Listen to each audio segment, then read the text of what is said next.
La catástrofe prevista. ¿Cómo están?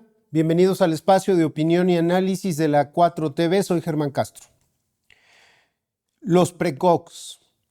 The Minority Report es una novela corta de ciencia ficción publicada en 1956 en la revista Fantastic Universe. Su autor, seguramente lo conocen, Philip Dick. La historia transcurre en una sociedad futura en la que 3 mutantes con capacidades precognitivas, los llamados precogs, pueden prever los crímenes antes de que sucedan. Digamos, por ejemplo, que si usted mañana en un arranque de furia va a estrangular a su señora abuelita, seguramente no lo sabe. Usted no tiene ni la menor bendita idea de ello, pero no se apure, los precogs sí. En la novela, una división policial llamada Pre-Crime, precrimen, arresta a los precriminales poco antes de que cometan sus respectivos delitos. La trama de The Minority Report comienza cuando el jefe de la unidad Pre-Crime, John Anderton, descubre que él mismo ha sido señalado como futuro asesino de un hombre al que además ni siquiera conoce. Convencido de que existe algo así como una conspiración en su contra, inicia una investigación para demostrar su inocencia. Bueno, en estricto sentido, su inocencia futura. La obra explora temas característicos que han interesado a Dick: la tensión entre el poder autoritario y la libertad individual, así como el problema filosófico del libre albedrío. Si el futuro puede conocerse de antemano, la historia cuestiona si las personas siguen siendo realmente libres. Quizá algunos recuerden que la noveleta de Dick fue llevada al cine en 2002 con el mismo título. La cinta fue dirigida por Steven Spielberg, y protagonizada por Tom Cruise. Posteriormente, la misma novela inspiró una serie de televisión estrenada en 2015. El ilustrado. Zadig era un joven filósofo que procuraba apegarse a las enseñanzas de Zoroastro. Acaudalado, inteligente, culto y además virtuoso, no pretendía más que vivir feliz. Sin embargo, un caudal de accidentes, traiciones, malentendidos, intrigas e injusticias lo apartan constantemente de su humilde propósito. Su agudeza intelectual le permitía a este personaje resolver enigmas y descubrir verdades, pero eso mismo le acarreaba enemistades y problemas. A lo largo de numerosos viajes y aventuras, el personaje, el protagonista de esta historia, conoce distintos pueblos y costumbres. Finalmente, tras aceptar que los acontecimientos obedecen a un orden muchísimo más complejo que lo que la razón humana puede alcanzar a comprender, recupera a la reina Astarte y logra ascender al trono de Babilonia. Bien, lo dicho hasta aquí resume de alguna manera la trama de Zadig o El Destino, la famosa noveleta de Voltaire. Voltaire vivió entre 1694 y 1778. Él la publicó a mediados del siglo XVIII. En Zadig, cada infortunio funciona como un vuelco del destino que reordena el significado de los acontecimientos. El personaje de Voltaire sufre entonces un rosario de catástrofes. Catástrofe. La palabra catástrofe proviene del griego catástrofe, formada por kata, que significa hacia abajo o por completo, y strofe, que es giro, vuelta, cambio de dirección. Así que, originalmente, catástrofe aludía a un vuelco, a un cambio decisivo.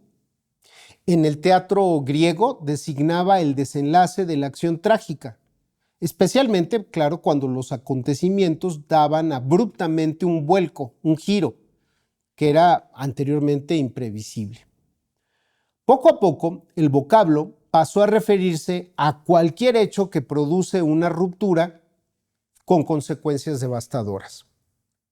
una catástrofe no es simplemente entonces un accidente o una desgracia, sino es un punto de inflexión que altera radicalmente una situación previa o la dirección de los hechos.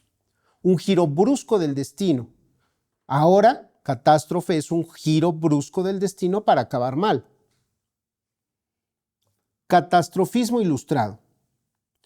Jean-Pierre Dupuy, él nació en 1941 en París, se presenta a sí mismo y dice: soy un filósofo francés con formación en matemáticas y lógica. Líneas abajo, precisa. Desde 2001, gran parte de mi investigación y docencia se ha dedicado a la catástrofe y su tema afín, el problema del mal.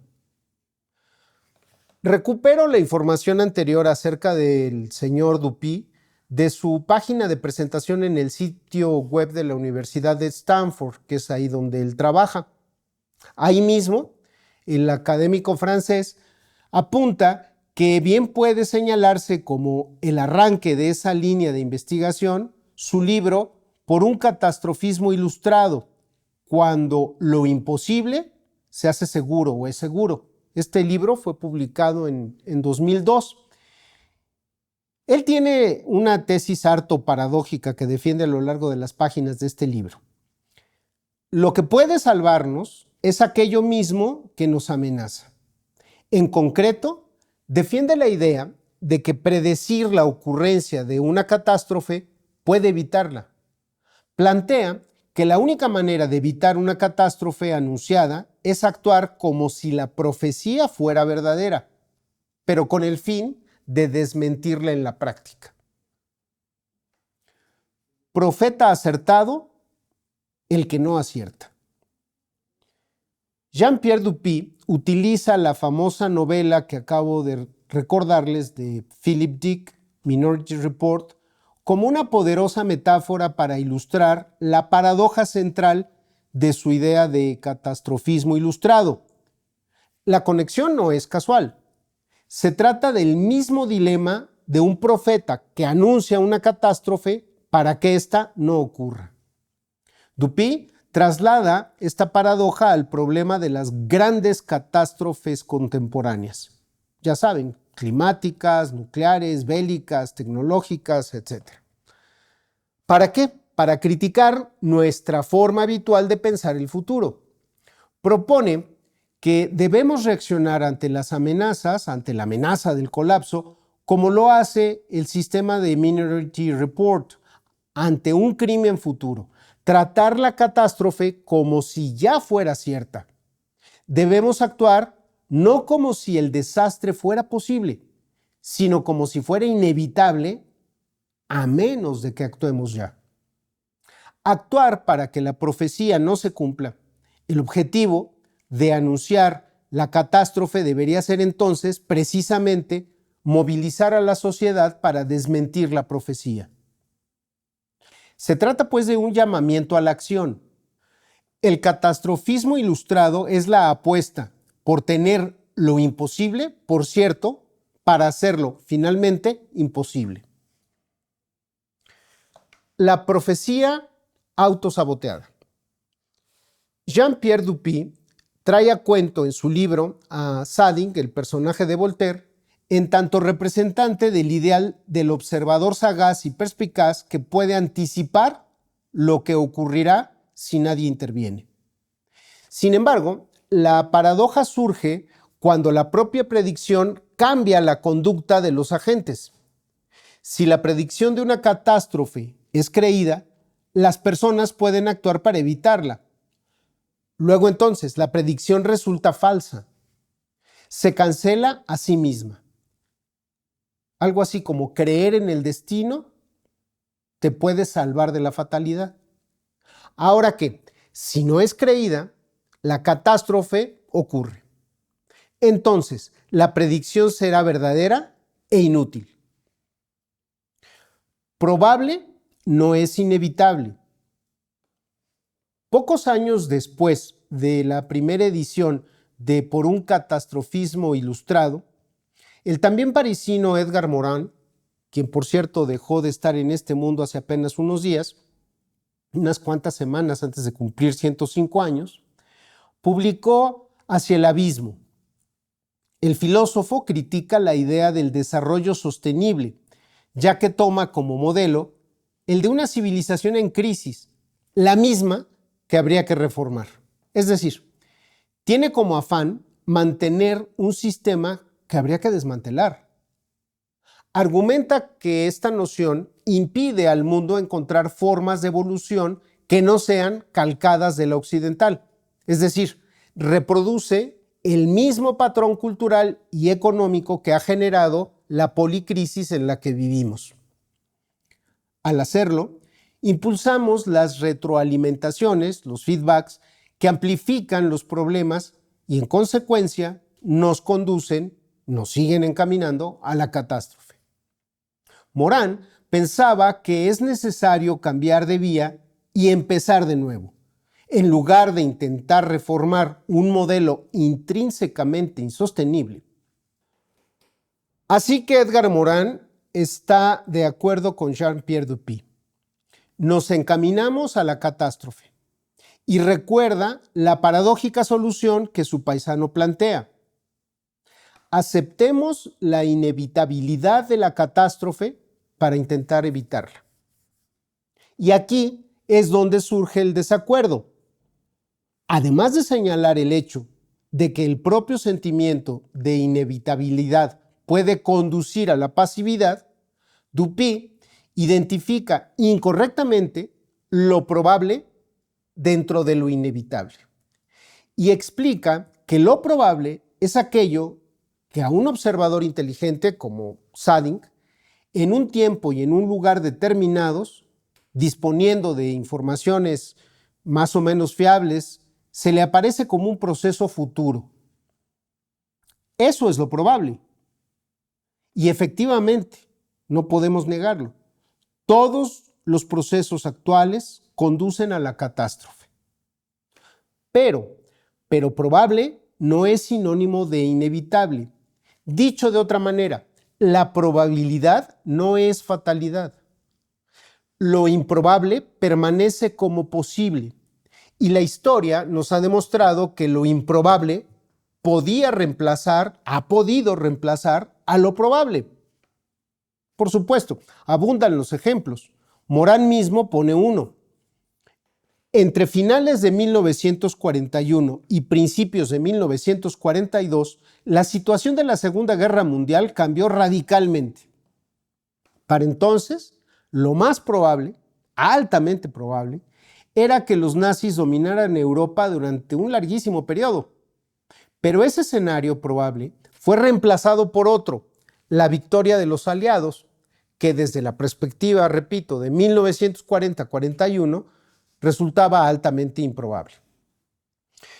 Personalmente, me gusta más otro ejemplo, quizá por excesivo, tremendamente excesivo. En el año 33 de nuestra era, después de la crucifixión de Jesús, lo más probable era que el cristianismo no fuera más que una pequeña secta judía marginal condenada a desaparecer en unas pocas generaciones o a lo sumo a sobrevivir como una corriente minoritaria entre desarrapados y sin ninguna influencia política.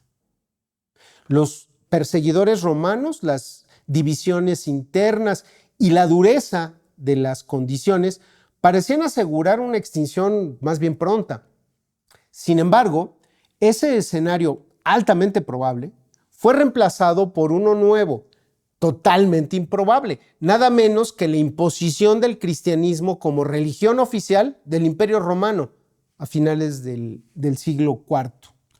Esto, desde la perspectiva, repito, del año 33, resultaba casi absolutamente improbable. Más vale, pues, estar del lado de Edgar Morán. La puerta está abierta a lo improbable, incluso aunque el crecimiento del caos mundial vuelva eso altamente inconcebible. Otro ejemplo. ¿Quiénes consideraban probable el triunfo del obradorismo en 2006? O incluso en 2012. Conviene, pues, recordar las palabras de Morán. Todas las grandes innovaciones de la historia han sido marginales y han quebrado las probabilidades que existían antes de su desarrollo. Es decir, nos conviene esperar la catástrofe, el giro del destino de la gran catástrofe.